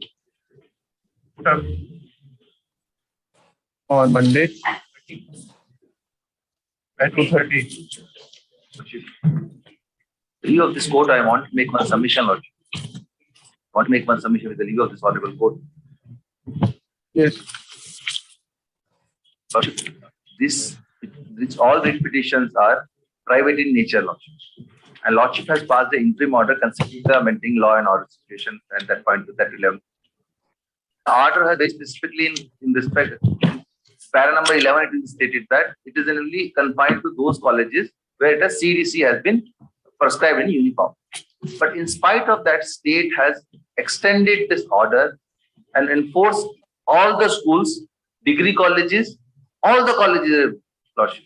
Even the schools, teachers also not spared. Our order is very clear. Yeah. For that reason, Lordship, just one report may be called from the state, how it has been implemented down. Because community